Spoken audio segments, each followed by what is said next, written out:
윤석열 대통령이 새해 첫 순방지인 아랍에미리트에 도착했습니다. 본격적으로 세일즈 외교에 시동을 걸게 되는데 대통령이 순방에 나서는 사이 여당은 나경원 전 의원의 당대표 출마를 놓고 친윤과 반윤 간 갈등이 표면화되는 모습입니다.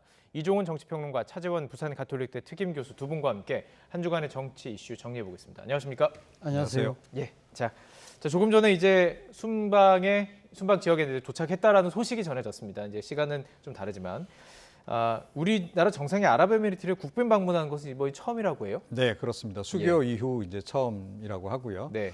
그러니까 원래 이 아랍에미리트 쪽에서 이 국빈 초대를 일단 많이 안 하는 그런 국가이기도 합니다. 이제 그런 점도 이제 고려를 해야 될 것 같고. 그런데 이번에 그러면 왜 국빈 초청을 했을까 이제 하는 건데, 우리나라하고 지금 구상 내지는 추진해야 될 사안들이 좀 의외로 많이 발생했기 때문이 아닌가 이렇게 생각을 해요.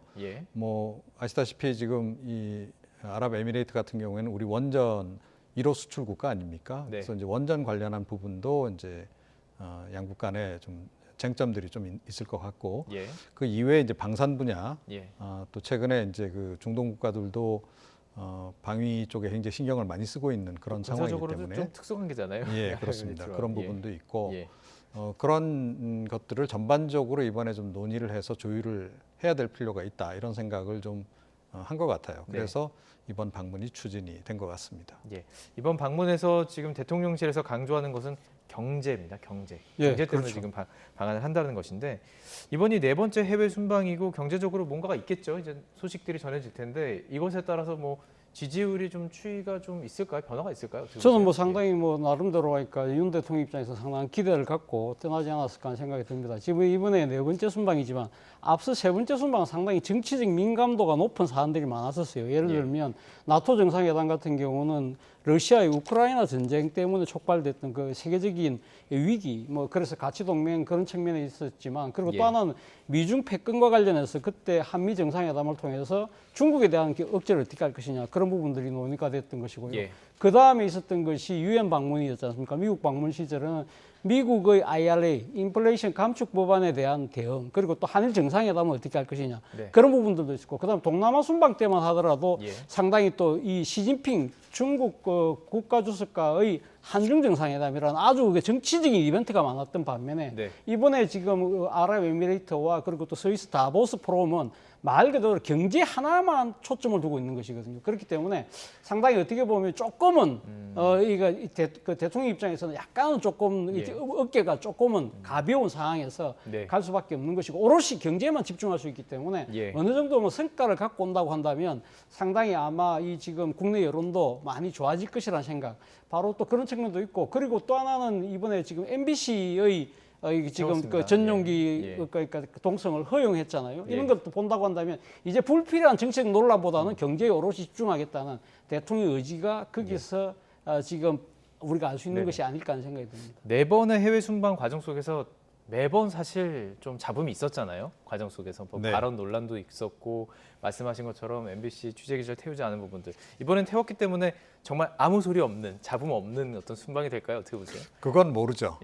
그건 뭐 이제 예상하기 어려운데, 근데 일단 대통령 스스로가 좀 조심을 많이 하지 않겠습니까? 그러니까 사석에서의 발언조차도 자칫하면 논란이 될 그 여지가 있기 때문에 대통령 스스로 좀 조심 많이 하실 것 같고, 뭐 당연히 참모진들도 이제 더욱더 주의를 할 것 같고요.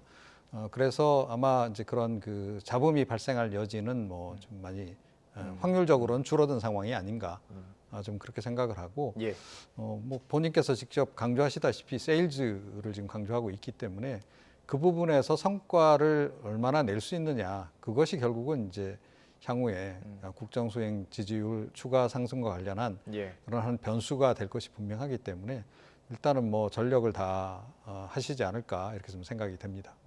사실 대통령실을 저희들이 관심 가졌던 이유는 나경원 전 의원과 관련해서 순방 전에 뭐가 나오는 거냐, 이런 의견이 있었기 때문에, 어쩌면 지금 순방 전에 논란을 정리한 것도 잡음이 없도록 만든 것일 수도 있습니다. 자, 얘기를 좀 해볼까요? 나경원 전 의원을, 자, 그렇다면은 해임을, 사표 수리라는 표현도 있는데 해임을 했다는 정확하게 좀 표현을 했습니다. 맞습니다. 순방 전에 대통령의 의식이 뭘까, 이걸 상당히 궁금해요. 아무래도 해임이라는 표현을 쓴 것 자체가 상당히 어떻게 보면 이번에 대통령의 조치가 뭐랄까요, 징계성을 띠고 있는 조치다. 강하게 하겠다는 강하게 거죠. 하겠다는 예. 것인데 사실은 뭐 이런 정치적인 의미들을 많이 해석을 하지만 대통령실 입장에서는 지금 그러니까 저출산 고령화 부위원장으로서 확정되지 않은 정책, 특히 그러니까 헝가리의 출산 대책을 이야기하면서 그러니까 지금 출산한 부부에게 대해서 원금을 탕감해 주겠다는 그런 섣부른 정책들을 내세워서 상당히 국민 혼선을 빚었다. 이 부분에 대한 책임을 분명히 그러니까 묻겠다는 그런 의지가 있는 것 같고요. 예. 또 하나는 지금 이번에 보면 지금 그러니까 저출산 고령화위원회 부위원장직만 박탈한 것이 아니라 그러니까 해임한 것이 아니라 기후대사직도 이번에 같이 해임을 해버렸거든요. 사실은 지금 나경원 전 의원이 기후대사직에 대해서는 사의를 지금 표명한 적은 없는데도 불구하고 이렇게 강하게 그러니까 이것까지 그러니까 이 박탈을 한 것을 본다고 한다면 상당히 정치적 경고의 의미가 아주 강하다. 그동안 그러니까 지금 그 이번에 그 전당대회 출마를 둘러싼 이 대통령실과의 상당히 불편한 기류들이 형성되면서 나경원 전 의원이 보여줬던 그러한 이 행태에 대해서 어떻게 보면 좀 도를 넘었다고 판단한 것 같아요. 그렇기 때문에 상당히 대통령의 리더십 그리고 국정 운영에 상당히 걸림돌이 될 수 있다. 이런 부분들에 대해서는 아무리 그러니까 이 사적 인연이 있다고 하더라도 이런 부분들에 대해서는 분명한 선을 긋고 가겠다는 뜻으로 읽힙니다. 자, 그래서 나경원 전 의원이 그렇다면 어떻게 반응하느냐에 대해서 언론의 관심이 집중이 됐습니다. YTN과 통화가 있었어요. 어떻게 얘기했냐면 대통령 순방 잘 다녀오시라 이렇게까지만 얘기했습니다. 뭐 이건 뭐 해석할 여지가 많지는 않지만 어떻게 해석하세요? 그러니까 뭐 나경원 전 의원 입장에서는 당 대표 출마를 한다고 전제했을 때 그러니까 윤석열 대통령하고 어찌됐건 함께 가겠다는 전략을 지금 펼칠 가능성이 높아요. 그러니까 윤심과 이반된 그런 상태에서 가기보다는 그래도 윤심을 업고 가는 편이 유리하다라는 판단을 이미 내린 것으로 이렇게 보이고요. 그 동안에도 사실은 뭐 그러니까 논란이 있을 때마다 윤석열 대통령과의 관계 부분은 끝까지 좀 좋게 가져가기 위한 그런 발언들을 계속해 왔단 말이죠. 그래서 이번 경우에도 마찬가지고 향후에 뭐 이 당대표 출마 선언을 혹시 하더라도 그 이후에도 선거운동 경선 과정에서 아마 윤석열 대통령하고의 관계는 계속 좋은 상태로 유지하려고 애를 쓸 것이다. 자, 그런데 지금 윤석열 대통령은 굳이 해임이라고 하는 방식을 택했다는 거죠. 그건 무엇을 의미하느냐 하는 건데 긍정적으로 이걸 이제 우리가 해석할 수는 없죠. 그러니까 뭐 그야말로 흠집을 내서 내보내는 방법과 등을 두드려서 내보내는 방법이 있을 수 있는 거 아니겠어요? 그런데 전자를 택했다는 거죠. 그래서 이건 확실히 이제 책임을 묻겠다라는 것은 결국은 흠집을 내보내서 정치적으로 내보내는 거나 다름이 없다라는 거예요. 그러니까 당대표 출마하더라도 윤심 업을 생각은 하지 말라. 이런 의미도 좀 담겨 있다라고 봅니다. 그래서 선을 그었다. 일단은 이제 뭐 나경원 전 의원 입장에서는 좀 당내에 윤심을 업기는 당분간은 좀 어려운 상황이 아닐까 이렇게 생각을 합니다. 자, 나경원 전 의원의 입장에서는 대통령을 향해서는 잘 갔다 오시라라고 얘기했지만 일부러 친윤을 겨냥한 것으로 보입니다. 당신들은 진정으로 윤석열 정부를 위한다고 생각하지 않는다 이렇게 좀 뼈 있는 말을 남겼어요. 그렇죠. 뭐 친윤들 입장에서는 윤석열 정부의 성공이라고 이야기를 하고 있지만, 그러니까 이 나경원 전 의원 입장에서 봤을 때는 친윤들이 대통령의 눈과 귀를 가리는 일종의 충신보다는 간신의 역할을 하고 있는 것이 아닐까. 그리고 그렇게 하는 이유 중에 하나는 사실은 국가적인 성공이나 발전 이런 것보다는 자기 개인의 입신양명, 좀 더 자신의 개인적인 정치 이익을 위해서 움직이고 있다. 소위 말해서 자기 정치를 하는 사람들이다. 그렇기 때문에 그런 부분들에 대해서는 분명하게 자신이 정치적인 나를 세울 수밖에 없다는 부분을 이야기하고 있는 것 같아요. 문제는 그런데 나경원 전 의원이 이렇게 이야기한다고 해서 그럼 친윤들이 그러면 그 말이 맞다고 이야기하느냐 그렇지 않다는 거죠. 지금 장제원 의원 같은 경우 아주 강하게 지금 발끈하고 지금 나선 상황이거든요. 어떻게 보면 지금 자기 정치는 나경원 전 의원이 하고 있는 거 아니냐. 사실 어떻게 보면 약자 코스프레를 통해서 동정심을 유발하고 있다. 이런 식으로 이야기를 하면서 사실은 나경원 전 의원이 자신의 정치적 입지를 강화하기 위해서 대통령과 일부러 각을 세우는 그러한 모습을 보이고 있다고 강하게 비판하고 있기 때문에 이러한 지금 양측의 충돌 자체가 상당히 전당대회를 앞두고 당의 입장에서는 정치적 부담이 상당히 클 수밖에 없는 상황일 것 같습니다. 말씀해 주셨습니다. 장제원 의원이 지금 말씀하신 것처럼 가만히 있지 않았어요. 얘기를 들어보면 뭐 기만이다, 정치 심파기다 상당히 맹폭을 다 있습니다. 저희들은 이제 뭐 그래픽으로 좀 정리를 해서 드릴 텐데, 자, 이 과정들을 어떻게 분석하세요? 이게 뭐 네. 자연스러운 현상으로 보시는 건지, 그냥 정말로 그냥 정치적인 어떤 할 수 있는 싸움으로 보시는지, 아니면 이게 정말 진흙탕 싸움으로 보시는지 궁금하거든요. 네, 조금 전에 이제 나경원 네네. 이제 전 의원 발언 관련해서도 얘기를 좀 나눴습니다만, 예. 나경원 의원 전 의원 같은 경우에는 윤석열 대통령하고의 좋은 관계 계속 유지하면서 네. 그 대신에 이제 그 윤핵관들은 좀 강하게 좀 맞대응하는 그런 그 기조로 갈 것 같아요. 예. 그래서 예. 대통령으로부터 윤핵관들을 좀 떼내는 일종의 갈라치기 전략을 이제 쓰는 거죠. 투트랙. 예. 예, 이제 그런 기조가 읽히니까 네. 장제원 의원도 이제 가만히 안 있는 거죠. 역공에 나선 그런 그 상황으로 일단 봐야 될 것 같고요. 예. 장제원 의원은 보면 지금 결국은 그 비윤계 내부의 어떤 분열을 겨냥한 발언을 지금 하고 있는 겁니다. 네. 자칫 잘못하면, 네네. 그러니까 나경원 그 전 의원이 비윤계의 중심이 될 수 있는 거 아니겠어요? 그리고 또 그걸 계기로 해서 비윤계가 세를 확장할 수도 있는 겁니다. 네. 이제 그런 상황이 오면 이제 안 되겠죠. 그러면 예. 이제 전당대회에서 친윤계 당대표를 만드는 전략에 좀 차질이 있기 때문에 비윤계의 분열을 지금 이제 겨냥을 하고 있다. 그쪽도 마찬가지 갈라치기 전략. 예. 으로 지금 접근을 지금 하고 있는 거 아닌가. 그래서 나경원 전 의원을 일종의 약간 고립시키는 전략으로 지금 이제 흐름이 흘러가고 있는 그런 상황이 아닌가 이렇게 생각합니다. 그러니까 지금 구도를 보면 이제 친윤과 반윤으로 이제 예. 구분이 좀 될 텐데, 지금 말씀하신 것처럼 나경원 의원의 그 발언에 대해서 엄호에 나선 입장은 친 이준석계로 좀 표현하는 경우가 많아요. 뭐 반윤이라고 하기보다는 예. 오히려 이쪽에서는 좀 지원 사격을 하는 느낌, 엄호를 하는 느낌이 있었습니다. 그러니까 제가 봤을 때는 소위 말하는 비윤계라고 하는 당내 비주류가 이 사태를 바라보는 관점은, 그러니까 나경원 전 의원이 잘하고 못했다고 보기보다는 예. 소위 말하는 친윤계로 대변되는 주류 세력들이 예. 이번에 전당대회 룰 개정부터 시작해서 지나치게 당의 일종의 당권의 그런 행방 자체를 이 대통령과의 정치적 코드를 맞추는 데만 급급하고 있는 것이 아닐까? 예. 그 과정을 통해서 당 내의 민주주의가 사실 무너지고 있다. 이 말 그대로 대통령하고 코드가 맞는 사람이 당대표가 되는 상황이 된다고 한다면, 과연 여당의 이 나름대로의 정치적 자율성들이 사라질 수도 있다. 이런 상황이 과연 바람직한 것일까?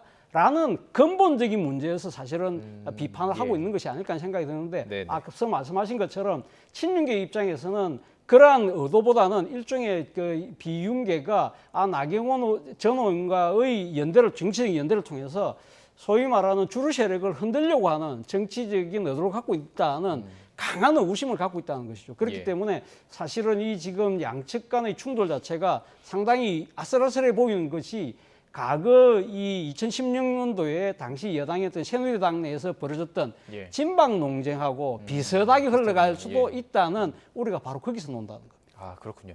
자, 그렇다면 지금 뭐 두 분 다 전제는 나경원 의원이 전당대회 출마한다로 지금 보고 계시는 것 같습니다.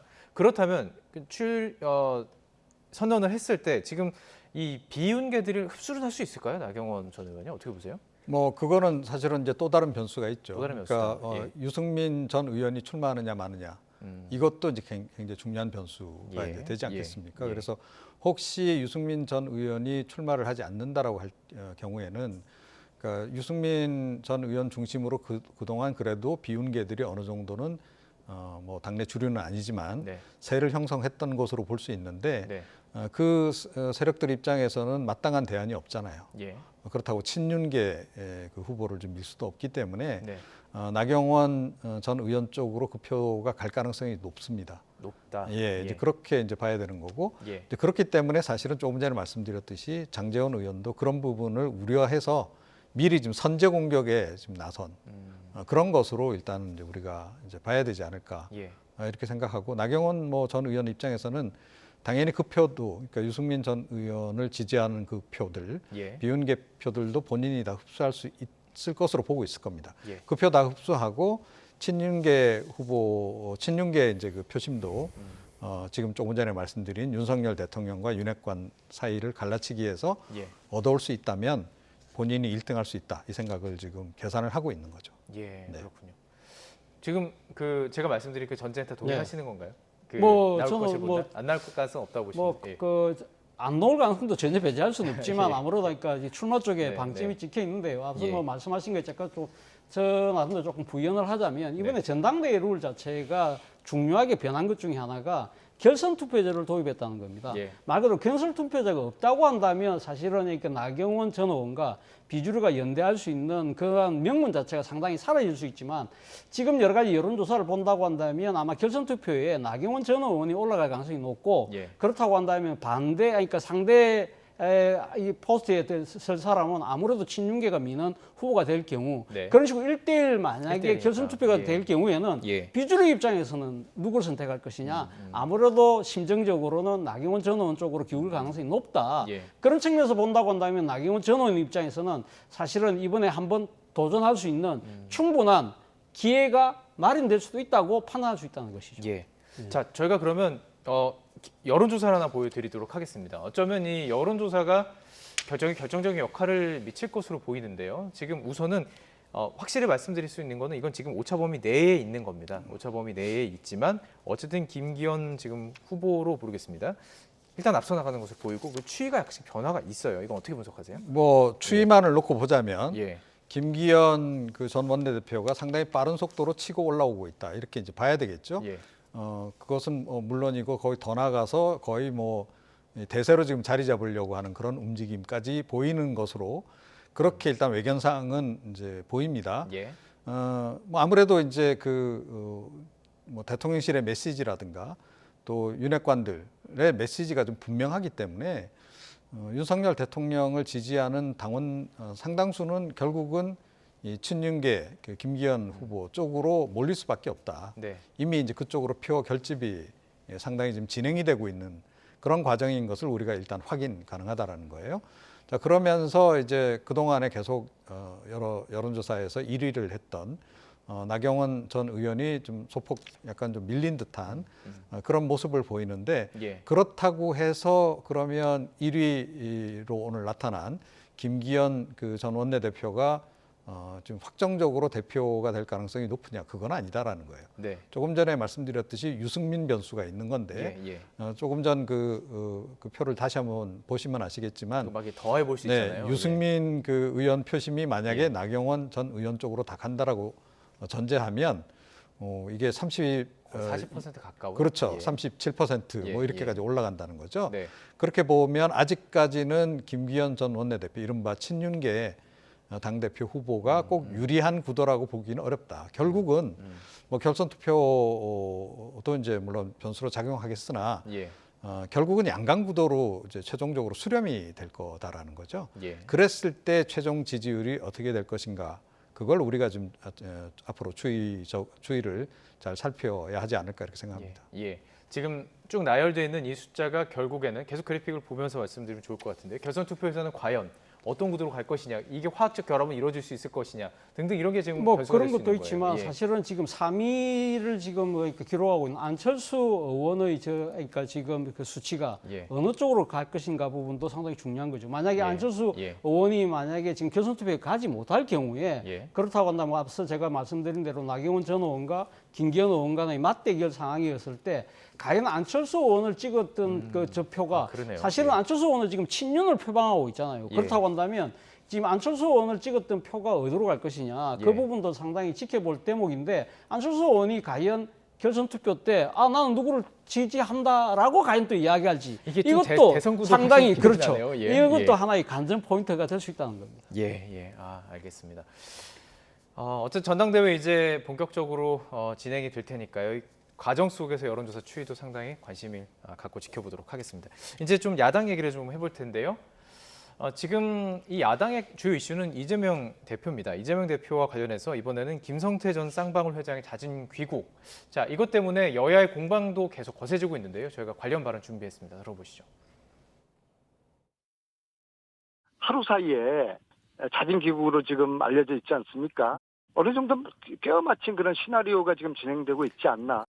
김성태 회장과 검찰 간의 이해관계가 일치하는 부분이 있겠죠. 검찰과 조폭의 합의 운운하는 것은 사류 소설 애독자나 가짜 뉴스 공장장이나 할 수 있는 발언일 뿐입니다. 상습적으로 업무론을 제기하는 자들이야말로 업무의 진짜 몸통이라는 것을. 네, 오늘 YTN 취재 기자가 그 태국을 방문해서 일면식도 없다라는 얘기를 했다는 그런 얘기도 전해 들은 내용도 저희가 리포트로 보내드린 상황인데, 어쨌든 김성태 전 회장이 이제 17일 귀국할 것으로 보입니다. 귀국한 이후에 조금 정말 이렇게 전국을 흔들 만한 어떤 파장이 있을까요? 어떻게 보세요? 이제 그건 두고 봐야죠. 그러니까 어떤 폭탄 발언이 나올지 지금 아무도 예상하기 좀 어려운 상황인 것 같고요. 예. 일단은 그 자진 귀국 형태를 지금 취하는 거 아니겠습니까? 예. 그럴 때는 그 나름의 또 이제 배경이 있는 거 아니겠어요? 지금 이제 소문으로는 쌍방울 그룹 자체가 굉장히 지금 운영 자체가, 경영 자체가 좀 많이 어렵고 예. 그런 상황이기 때문에 어찌됐건 이 경영 정상화를 위해서라도 본인이 국내 와서 결자 해지 차원에서 이 이슈도 좀 정리를 해 나가야 될 필요성을 느꼈기 때문이다라고 하는 그런 분석도 좀 있더라고요. 네. 만약에 그렇다라고 한다면 어떻게 할지는 모르겠으나 최대한 물론 이제 본인의 연관성이라든가 또 예. 유죄가 될 법한 부분에 대해서 부인은 할 것으로 보이는데 네. 그래도 어느 일정 부분에서는 해명을 하고 할 가능성이 좀 높은 거죠. 그래서 지금 그 입에 지금 상당히 지금 모두가 지금 주목을 하고 있는 그런 그 시점이다, 이렇게 봐야 될 것 같습니다. 시점 말씀해 주셨는데 지금 어쨌든 안민석 의원도 그 얘기를 하는 것 같아요. 이 시점에 오는 이유가 있을 것이다라는 의심을 남기는 것이고, 지금 이재명 대표에 대한 수사가, 검찰 수사가 여러 건으로 진행되는 전방의 수사가 이루어지고 있는 과정이기 때문입니다. 이재명 대표와 관련된 의혹이 어떤 건지 지금 시청자분들 모르시는 분도 계실 것 같아요. 예, 지금 이재명 대표와 관련된 의혹은 지금 화면에 나옵니다만, 예. 이재명 대표의 변호사비 대납 의혹이 지금 가장 큰 문제인데요. 사실은 이재명 대표가 그 과거 경기도지사 시절 때 사실 공직선거법 위반으로 이 대법원까지 가는 아주 긴 그러니까 법 송사를 거치는 과정에서 예. 그액의 변호사비를 그러니까 지출할 수밖에 없을 거라고 봤는데 사실은 2억 5천만 원밖에 안 됐다. 이거 자체가 너무 소액이다. 그렇다고 한다면 이걸 다른 식으로 어떤 식으로든 변호사비를 어떤 식으로든 대준 거 아니냐. 예. 그러한 의혹들이 있었는데, 이와 관련해서 지난 대선 과정에서 쌍방울이 그러니까 이재명 당시 그러니까 지금 대표의 이게 이재명 후보의 그 변호사비를 대납했다는 그러한 의혹이 불거졌어요. 쌍방울이 그러니까 전환 사채를 20억인가를 그러니까 이재명 대표의 담당 변호사에게 줬다는 의혹이 녹취록에서 나왔는데 그것이 가짜다 아니다 그런 이야기가 있었는데, 그거는 사실은 공직선거법과 관련된 부분은 검찰이 증거불충분으로 무혐의 처리를 했습니다만 사실은 그때 검찰이 무혐의 처분을 하면서 상당히 그러니까 지금 대납했을 가능성은 있다고 이 결정문에 이야기를 했거든요. 검찰이 그때 그러면서 무혐의 했던 이유 중에 하나는 증거불충분이다. 그리고 또 하나는 이 지금 그 변호사비를 그러니까 줬다고 볼 수 있는 김성태 전 쌍방울 회장이 해도 비중이어서 수사를 할 수 없기 때문에 그렇기 때문에 단지 그러니까 지금 공직선거법 무혐의에서 처분을 했지만 이 뇌물 혐의에 대해서는 앞으로도 계속 수사하겠다고 했기 때문에 만약 김성태 전 회장이 들어오면 이 부분에 대해서는 아마 추가 수사를 할 수밖에 없는 것이고요. 또 하나 지금 이재명 대표하고 관련된 부분이 쌍방울이 그 대북 송금, 대북 사업을 위해서 불법으로 송금을 했다고 하는 부분인데, 그 지금 그때 당시의 그러니까 대북 송금의 중개적인 역할을 한 사람이 이화영 전 경기도 평화부지사였고 또 한편으로 그때 이 매개대를 했던 그러니까 일종의 뭐랄까요, 남북 협력 단체가 경기도의 대북 사업을 지원했던 아태평화교류협인가는 단체예요. 그렇기 때문에 이러한 고리들이 결국은 이재명 경기도시 당시 도지사와의 연관관계가 있는 것이 아니냐. 그런 부분들을 아마 검찰이 집중적으로 아마 조사할 가능성이 크다고 전문가들은 보고 있는 것 같습니다. 지금 이 부분도 사실은 아직 검찰에서 뭔가 많이 나오지는 않지만 수사 단계라는 것이 계속 보도가 되고 있기 때문에 혹시 김성태 회장 이후에 좀 진행이 되는 것이 있을까, 이것도 좀 관심이긴 합니다. 자, 지금 말씀해 주신 대로 말씀해 주셨지만 이재명 대표 측은 법률가잖아요. 근데 이렇게 어떻게 얘기하냐면 정말 쌍방울 그룹과는 전혀 관련이 없다. 그냥 유일한 인연은 내 일을 살본 게 다다라고 얘기해요. 정말 공식적인 자리에서 부인을 하고 있는 거거든요. 어떻게 보십니까? 그리고 이 변호사 대납 자체를 지금 가짜 뉴스다라고 지금 얘기를 하고 있습니다. 그래서 뭐 진실 공방을 꽤나 이 검찰 수사 과정에서도 벌이지 않을까 좀 이렇게 생각이 좀 들고요. 이제 그런데 이게 검찰이 뭔가 증거 없이 과연 이와 관련한 수사를 이렇게까지 진행할까? 그럴 가능성은 좀 별로 없어 보이는 그런 측면은 분명히 있습니다. 예. 그리고 뭐 본인이 직접 뭐 김성태 그 회장을 만나가지고 뭐 일을 처리를 했을 수도 있지만 그 동안에 이재명 대표가 그 측근들하고 여러 가지 이제 그 다른 대장동 사업하고의 관련 구도라든가 일 처리하는 방식이라든가 이런 거를 보건대는 본인이 직접 나서지 않고 측근들을 활용해서 이렇게 뭔가 일을 진행했을 가능성을 배제할 수는 없다라는 거죠. 예. 그랬을 때 그걸 과연 관련이 없는 것으로 볼 수 있겠는가 이제 하는 부분이 이제 하나 있는 겁니다. 네. 더구나 이제 그 당시에 현직에 있던 상태였다라는 거죠. 그냥 일반 변호사였던 상황이 아니고 그래서 이제 고위공직자이기 때문에 더욱더 이제 그런 부분 측근들의 여러 가지 이제 그 부적절한 활동상과 관련해서도 책임을 져야 될 부분이 있는 겁니다. 그리고 예. 또 지금 이제 쭉 설명을 해주셨습니다만 한 가지 좀 더 있죠. 그러니까 대장동 의혹의 핵심인 그 화천대유, 네. 화천대유 이사 가운데 한 명이 또 쌍방울 쪽에서 부회장 하던 사람이 지금 이사로 지금 돼 있단 말이에요. 네.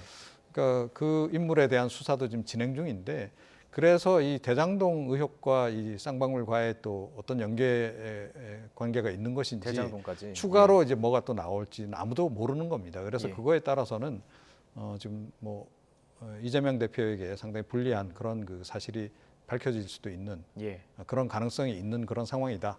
이렇게 봐야 되겠죠. 뭐 대장동도 말씀을 해주셨고 이재명 대표의 측근들과 그 수사하는 과정 속에서 이재명 대표 측 측근들 측에서 하는 말은 진술만 가지고 지금 검찰 수사가 이루어지고 네. 있다라는 주장이에요. 맞습니다. 그런데 지금 쌍방울 김성태 회장 어떤 진술을 하게 될 텐데 김성태 회장 자체 진술의 신빙성에 대한 뭐 의문도 들 수 있을 것 같아요. 전과도 있고 그렇죠. 상황이에요. 뭐 예. 충분히 그럴 수 있습니다만 예. 문제는 그러니까 김성태 회장이 네. 전 회장이 돌아서 어떤 진술을 할지 모르겠습니다만 네. 일반의 관측으로 봤을 때는 이재명 대표에게 불리한 상황이면 분명해 보인다. 네. 왜냐하면 지금 김성태 전 회장이 사실은 이 지금 송환 거부를 하면서 버틸 경우에는 한 1년 정도까지 딜레이 될 수 있는데 예. 바로 들어오겠다고 하는 부분은 그렇죠. 뭐 재판하고 예, 길어질 수 그렇죠. 있는데. 바둑 용어에 그런 이야기 있잖아요. 아생년후에 살타라는 말이 있거든요. 그러니까 내가 먼저 살고 난 뒤에 상대에 대한 공격을 한다는 뜻인데 말 그대로 아생년후에 내부터 좀 살고 보자는 거죠. 앞서 말씀하신 것처럼 쌍방울이 여러 가지 어렵지 않습니까? 네. 그렇다고 한다면 김성태 전 회장 입장에 정치적 신념,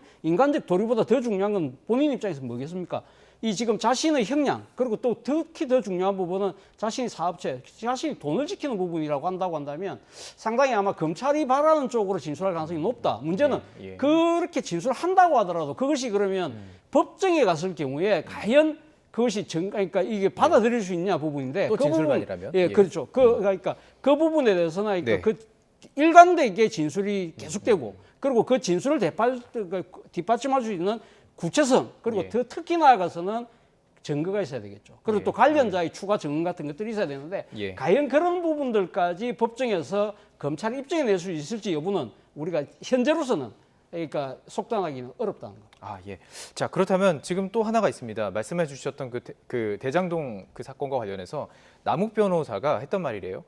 그 김만배 씨가 이재명 대표와 관련된 대법 판결 2개를 뒤집었다. 이게 진술한 겁니다. 이것도 역시 네. 이게 뭐 어떤 상황에서 어떤 이유로 얘기한 건지 모르겠지만 그 진술이 되고 있기 때문에 어떻게 생각하세요? 이게 재판 거래 의혹이거든요. 이건 상당히 큰 예, 사건이에요. 그렇죠. 예. 그런데 지금 정황상은 예. 뭐 그게 실제로 그렇게 성사가 돼서 정말 저렇게까지 이루어졌는지는 모르겠어요. 네.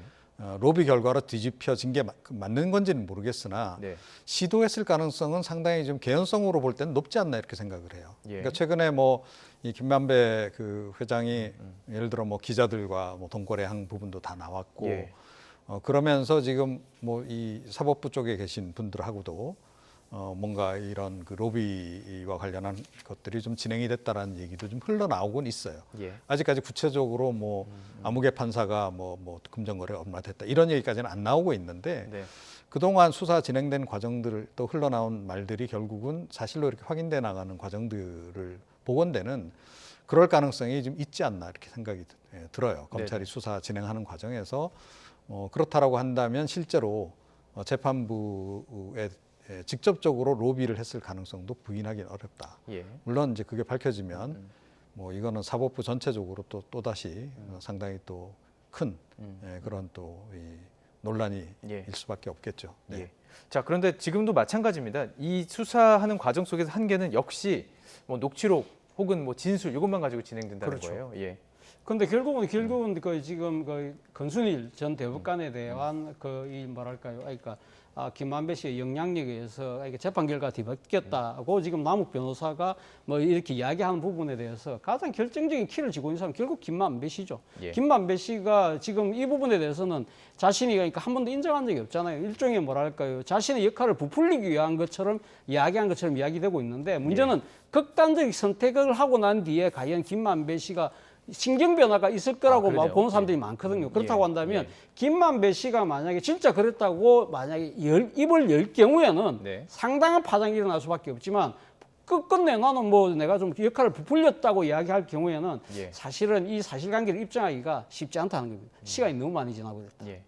그 때문에도 그렇고 그리고 또 사실은 대법관과 관련된 이 대부분의 재판 부분을 검찰이 수사하기도 상당히 현실적 한계가 있을 거라는 생각도 듭니다. 알겠습니다. 검찰의 수사 과정을 저희가 이야기하는 부분은 상당히 한계가 있습니다. 나와 있는 정보도 적을 뿐더러 나와 있는 정보도 검찰의 주장일 수가 있기 때문에 충분한 정보들을 취합한 뒤에 다시 한번 더 자세히 나눠보면 좋을 것 같습니다. 자, 한 주간의 정치 이슈 정리해봤습니다. 이종훈 정치평론가, 차재원 부산 가톨릭대 특임 교수 두 분과 함께했습니다. 고맙습니다.